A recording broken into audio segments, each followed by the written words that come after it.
Hi there, this is Mrs. Ortega. We are getting ready now to look at the second half of Chapter 9. And in this chapter, we're looking at the human digestive system. So the human digestive system consists of an alimentary canal and accessory organs, as the title states here. So we will look at the components of the alimentary canal and some accessory organs along with some main functions of those organs. So let's start with the beginning of the alimentary canal, where in humans, food will be first ingested, so taken in, and chewed by the mouth or the oral cavity. From there, it's going to be pushed by the tongue into the pharynx region. From there, it's going to be swallowed and move through the canal through contractions of muscle called peristalsis. And then from the pharynx, it'll go to the esophagus and then to the stomach, which is regulated by sphincters. So all these components are essential to the human digestive system, and we'll take a look at those in a little bit more detail here. And then we'll look at how it goes from the stomach to the small intestine to the large intestine, and then out the rectum. So here shows you a picture of the alimentary canal on the left side, and then some accessory organs noted here on the right in blue. And so altogether, they are essential components of the human digestive system. And so we'll start here with the oral cavity, which consists of the mouth. It has teeth, saliva glands, and tongue. We'll take a look at from there. We'll move to the pharynx, which is the swallowing portion. We'll move the food from the mouth oral cavity to the esophagus. The esophagus will move the food down to the stomach there. So first, digestion begins in the oral cavity. First, a mechanical digestion of physically breaking that food apart. Then chemical digestion actually begins in the mouth as well for the polysaccharides. There is a enzyme secreted by the saliva. It's an amylase that will start breaking down that polysaccharide, that starch, into the disaccharide or maltose. And so chemical digestion begins partly in the mouth, but mostly is mechanical digestion. That's in the mouth. That's physically breaking that food into smaller pieces, and that makes it easier for us to swallow. So then the tongue is responsible for tasting the food, shaping the food into a ball that we call the bolus, and then moving it towards the back of the throat, if you will, the pharynx region. Now, our human oral cavity has different types of teeth that are responsible for slightly different parts of mechanical digestion. Here you can see the incisors and the canines are sharp on the ends. That is for tearing apart that food, bringing it into smaller pieces. Whereas the molars here, wisdom teeth, and premolars are more of a grinding action that's going to break those bits into smaller bits through forcibly grinding together top and bottom teeth. And then you can see here the opening of the salivary gland ducts. There are 3 salivary glands that can secrete up to a liter of saliva a day, which is a large amount. And from there, they have some enzyme in there that will start the chemical digestion of the polysaccharide into the disaccharide.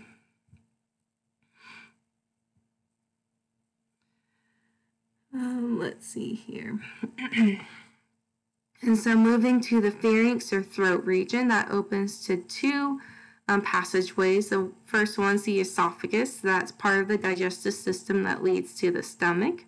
And then the trachea, which is the windpipe, that will be part of the respiratory system that's in front of the esophagus. Looking from a self perspective, the trachea is going to be more anterior to the esophagus. And so the swallowing reflex will move food from the into the esophagus from the pharynx and will keep it out of the trachea. So let's take a look at that process here. Okay, we're going to zoom up a little bit more. So looking at the process before you swallow, you have the bolus of food at the back of the, your oral cavity where the tongue is getting ready to help swallow the food through the pharynx region down to the esophagus. And so before swallowing state, the windpipe, the trachea, is going to be open. As you can see, we need the trachea open at resting state for breathing purposes, and then the esophagus is closed off through a sphincter, while the swallowing reflex will trigger the sphincter for the esophagus to open for this structure called the epiglottis. The epiglottis is up in this format here, and that will trigger downwards to cover the windpipe and allowing that bolus of food to go through to the esophagus. And so when that swallowing is completed, the sphincter will contract and close off, allowing for the epiglottis to go back up, and then the larynx region is down, and that will now allow for wind to go through the trachea. And so what happens when food goes down the wrong pipe is that you're you're in this breathing state, and so that epiglottis is still up while food is trying to come down, and so that will go lodge itself into the larynx or the trachea region, and you have to cough it back up and go out of into the pharynx region, so that way then it can be swallowed down the correct pipe through the esophagus. And so I'm gonna readjust here. And so looking at these two passageways, you want to know the esophagus and trachea, where they are. So it's best shown in this picture here. The esophagus is at the back, the trachea is in the front, and to swallow the food, the epiglottis must be down to cover the trachea or the larynx region. And so that epiglottis must be down for food to go down to the esophagus. And so from there, then the esophagus moves that bolus of food by contracting and the squeezing muscles together, like a pinching, and then relaxing muscles along the passageway. So it forces the food down through muscle compression and relaxation. Sort of like pushing or squeezing a tube of toothpaste. You squeeze that bolus of food all the way down the esophagus to the stomach. And so that sphincter at the stomach will open, allow the bolus of food to go in, and they'll pinch off and close up like a drawstring on a hoodie or some other clothing material. And so this whole process here takes about anywhere from 5 to 10 seconds. And it is very overall quick. Does not rely on gravity, although gravity does help. And so what happens when someone starts choking? You might want to perform the Heimlich maneuver, and this is known to save many, many lives. And so what happens in the choking process is that the food can be too large and is blocking off the pathway, air passageway to the trachea, or it could be swallowed incorrectly into the larynx region that leads to the trachea. And so to get that food out, you normally want to perform the Heimlich maneuver, which would basically through pushing up air out of the lungs, through the windpipe and out through the mouth. You're pushing air out of the human body. You get that food dislodged. And so if this is not done, brain damage or death can occur within minutes if the airway does not open up. And so to do that Heimlich maneuver, you can see in this picture here that the gentleman has correctly placed his hand into a fist. Looks like here his right hand into a fist right below the rib cage or the diaphragm region. That's where you want to push up on that diaphragm. So below the rib cage, holding on with the other hand, pushing upwards to pushing that diaphragm up is going to then push air out of the lungs into the windpipe, and that will then go from the windpipe to the mouth. Pushing the air out will dislodge the food, and so the Heimlich maneuver is done that way to save many lives. And so now what happens when you reach the stomach, you may ask? The stomach is going to convert that bolus of food into a liquidy substance called chyme. And so the way it breaks it down is through its acidic nature along with different enzymes. And so the overall fluid that the stomach secretes is called a gastric juice. And it's made up of an enzyme, a mucus, and a strong acid. The enzyme is called pepsin. Pepsin, it will digest or break apart proteins. And so that is the first one here. That's the enzyme. The mucus is obviously mucus secreted by mucus cells that will line and protect the stomach cells.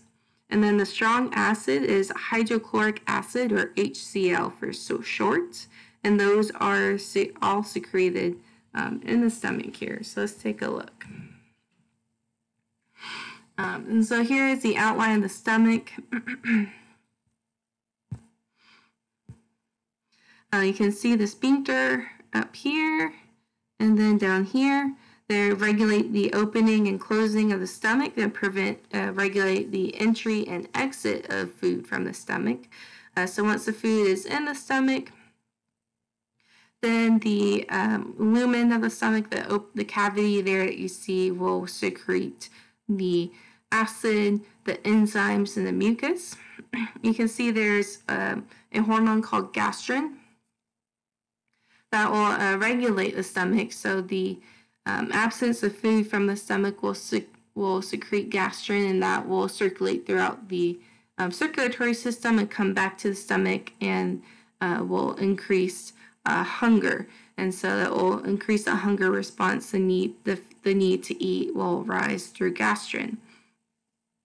And so if you are full, then the gastrin will not be secreted. And so turning of the stomach while it's empty can produce those noises. The stomach gurgling noises also can just increase stomach pains or feelings of pain from an empty stomach.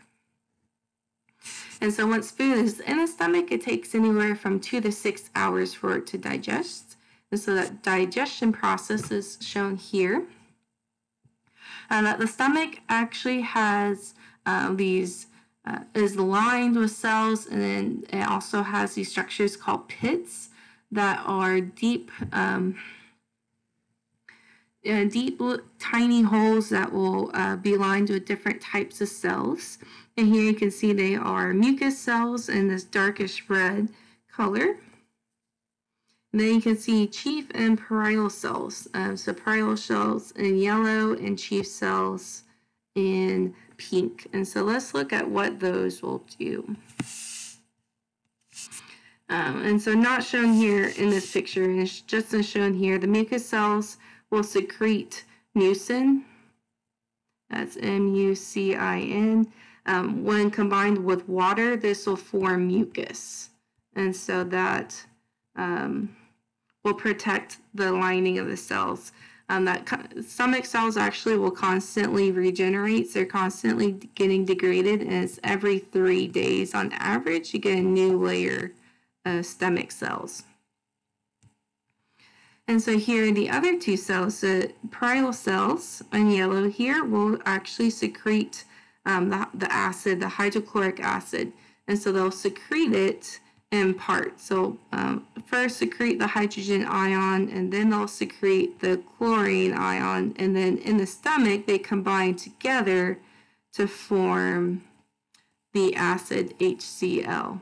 And so that's a method of preventing it from degrading the cell itself. And then along with that, the chief cell will secrete pepsinogen. This is an inactive form of the enzyme pepsin, which is here. And so pepsin becomes active when in the presence of HCl. And so you need both HCl and pepsinogen together in the stomach to make pepsin that will now start degrading proteins and breaking apart proteins. Obviously, the acid will also break apart other molecules, not just proteins. And so the chief cells secrete pepsinogen, parietal cells secrete HCl, and those together will form, will make active pepsin that will then degrade protein. And so our checkpoint question asks us, if you add pepsinogen to a test tube containing protein dissolved in distilled water, not much protein will be digested. What inorganic chemical could you add to the tube to accelerate protein digestion? What effect will it have? You want to add HCl or an acid because that will stimulate the pepsinogen and convert it to pepsin that will then degrade protein faster. And so that's saying essentially that pepsinogen needs some type of acid in order to convert quickly to pepsin, and then from pepsin it will degrade protein. So looking at some common digestive ailments, those we're familiar with are acid reflux along with gastric ulcers. So acid reflux is when the material from the stomach, which is called chyme, which is noted here, chyme, reverts back into the esophagus and can go up to the oral cavity, and it causes a feeling of heartburn. And so that can be very, very detrimental to the lining of the esophagus, which when that happens several times can be called gastroesophageal reflux disease, from frequent and severe reflux that harms the lining of the esophagus. And so that can get in between those columnar cells and degrade and starts going past that epithelial lining and really get into the esophagus and tear up different tissues apart, and it can be very, very detrimental. So treating that is very needs to happen very quickly in order to prevent the esophagus from getting a lot of damage. Other problems can be gastric ulcers, and this is open sores in the lining of the stomach.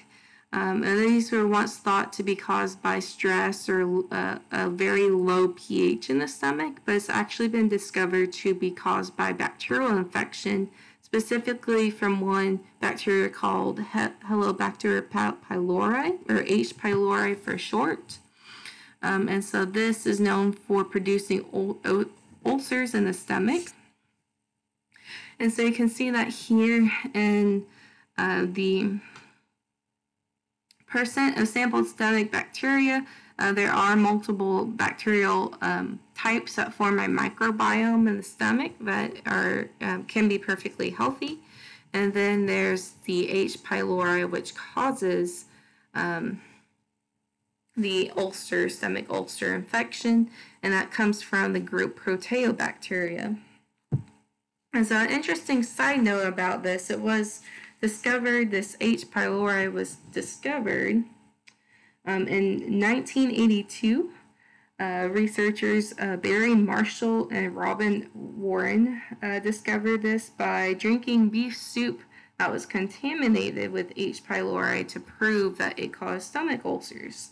And so when they did indeed get stomach ulcers, they were treated with antibiotics and Pepto-Bismol, and that cured them of their infections. And so they won the Nobel Peace Prize.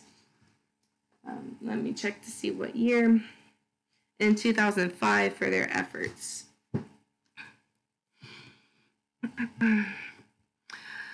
So let's look here. In contrast to most microbes, the species that causes ulcers thrives in an environment with a very low pH. So as we know that the pH of the stomach is about 2, and so this H. pylori thrives in that pH, low pH. It will start breaking apart mucous membranes in the stomach along with the epithelial lining. It starts destroying it, and that causes the formation of the ulcers. All right, and so now what about those accessory glands in the digestive system, you may ask? That's what we'll look at now with moving that food from out of the stomach and into the small intestine. The small intestine is going to be the site of chemical digestion, so breaking apart of those molecules to the molecules that the body can use, and then nutrient absorption, so absorbing those molecules and sending those to the rest of the body. And so looking at the different components, we'll look at the different accessory glands. Those are the pancreas, the liver, gallbladder, and then the small intestine lining itself has their own enzymes that they secrete. And so let's take a look here. I believe we have a table that shows you the different molecules and how they're broken apart. So carbs are polysaccharides. They're broken apart by an enzyme from the pancreas, the pancreatic amylase, also by the saliva amylase, into maltose and other disaccharides. And from there, it gets broken apart into monosaccharides. Proteins are polypeptides that are broken apart by pancreatic enzymes of trypsin and chymotrypsin. Then they're broken up into smaller peptides from those trypsin and chymotrypsin, and then from that they're broken up into amino acids. Nucleic acids, DNA and RNA, are broken up by nucleases. These are enzymes that are breaking apart DNA and RNA into nucleotides, and then other enzymes break them down to their bases, sugars, and phosphates. And then lastly, fats here. Fat globules are broken apart by bile salts from the bile that we'll look at here in just a moment. And then those fat droplets are broken down by lipase into the fatty acid tails and the glycerol molecule. So looking at the accessory glands, you can see them here and how they're connected to the small intestine. First off, the pancreas. The pancreas here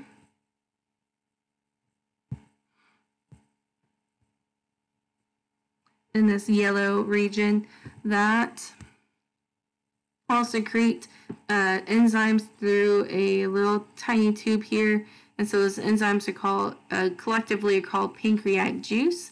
That will go to the small intestine, and so from the pancreas we'll see different enzymes that we saw just now, and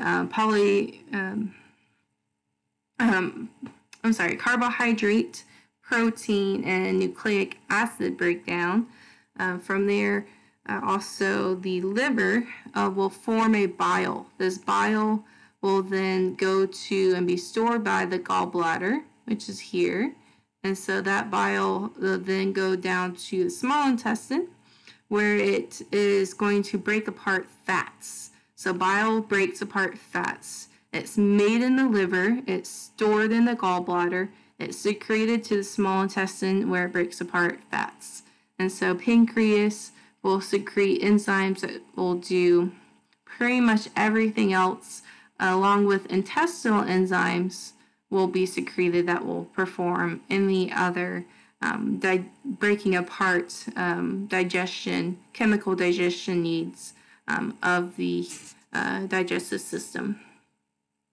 And so looking at the actual structure of the small intestine, it's important to note here that the diameter of the small intestine is small, which is where it gets its name. It has obviously the circulatory system attached to it, to absorb those nutrients and carry blood to the liver. And it also has different muscle layers to help move that digested food along. And so looking at the cavity itself, it has a lot of foldings and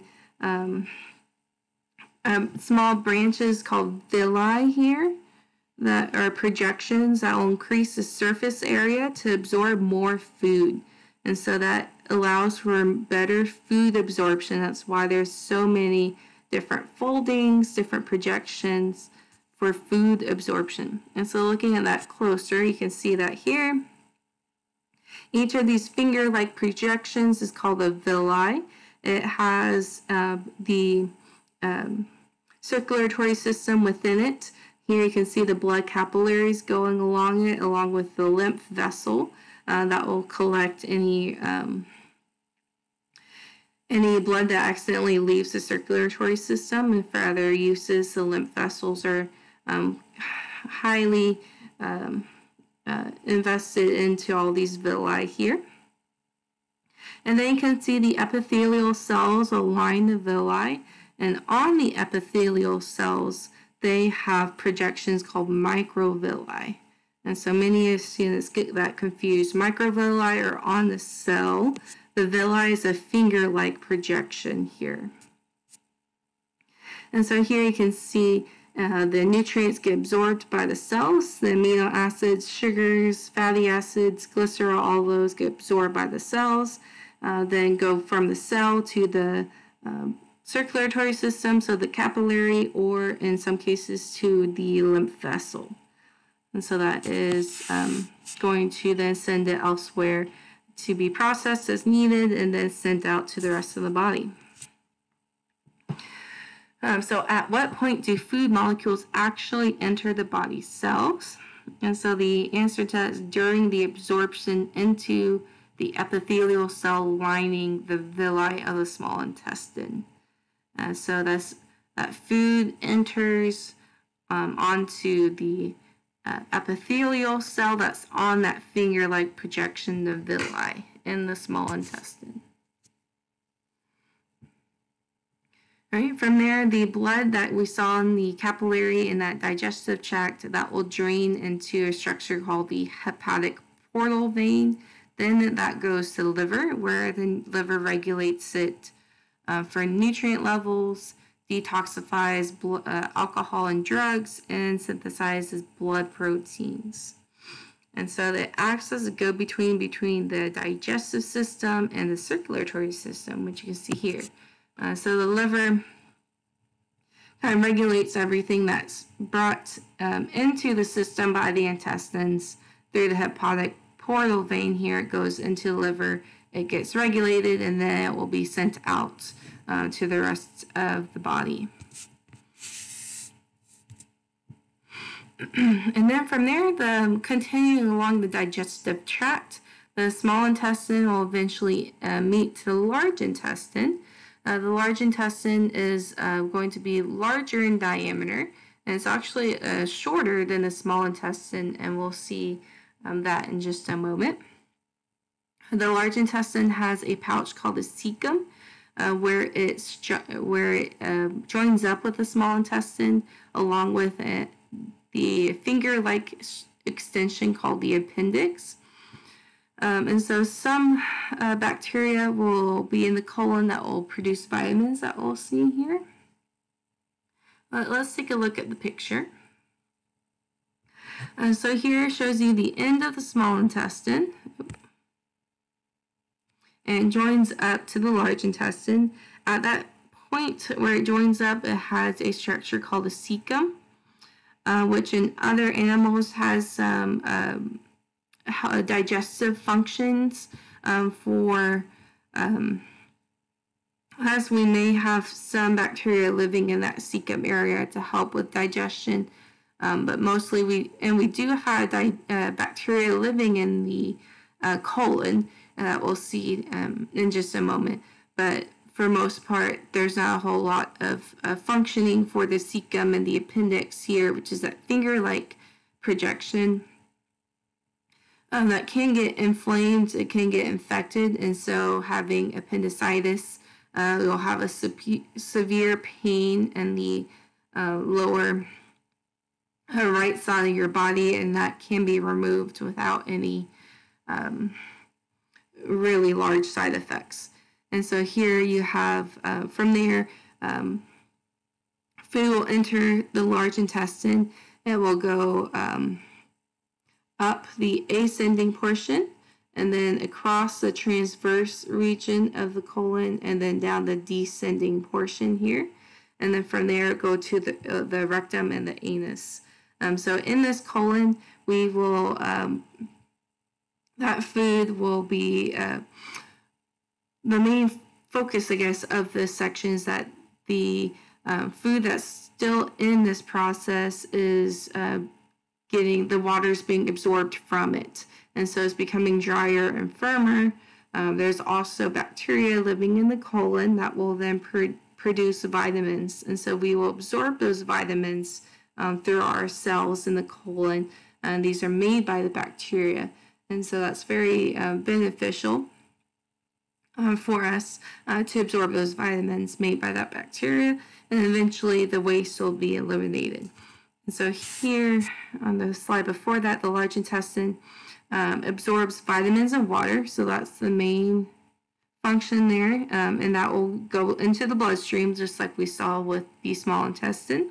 It will also help form firm feces, and then that's stored temporarily into the rectum, waiting for the elimination process.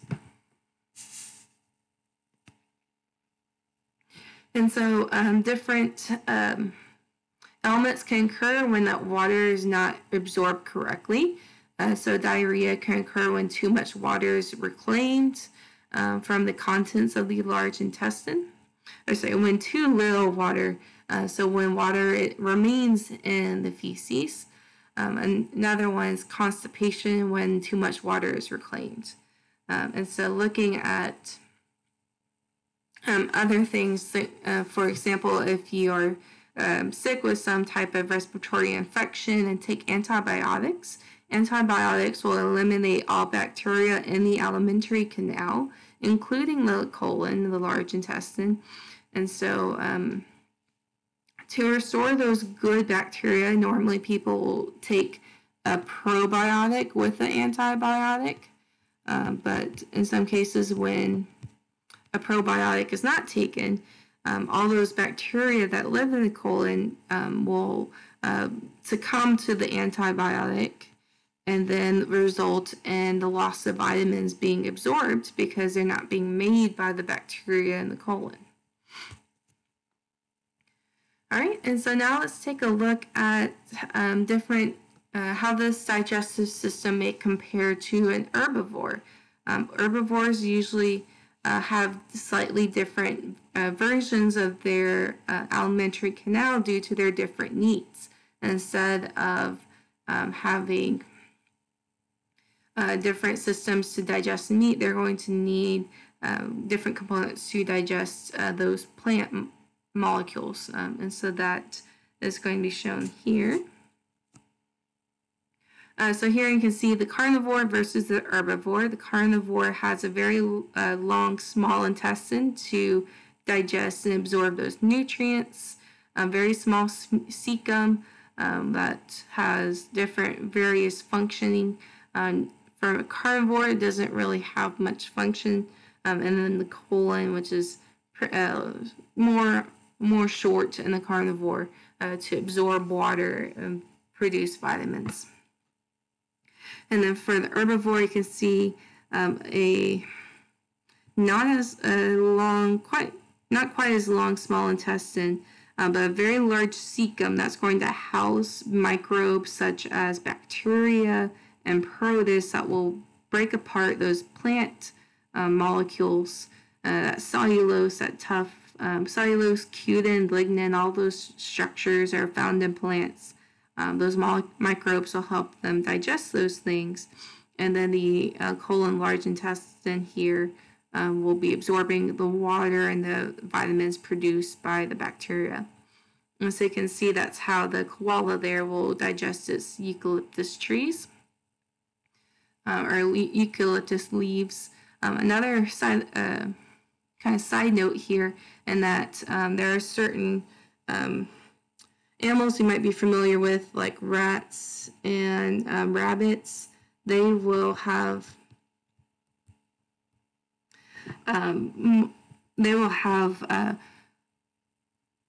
bacteria in their colon as well that will produce vitamins.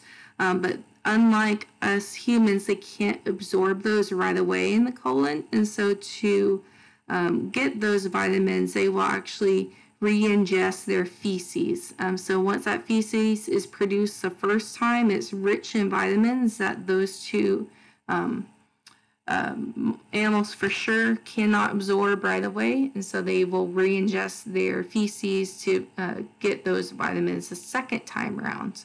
There are other animals that do that, but those are the two animals I'm most familiar with, and that will do that functioning. And that's actually has a name to it. Let me grab that name for you really quick.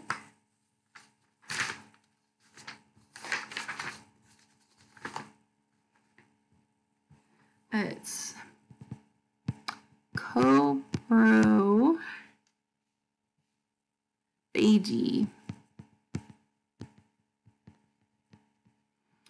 So if you're interested, you can take a look at that, but that's just the process of re-ingesting the feces to absorb those vitamins. So this has been the human digestive system and accessory glands. Please let me know if you have questions. This portion is probably one of the bigger portions of this chapter, and so make sure you understand it well. Until then, bye-bye for now.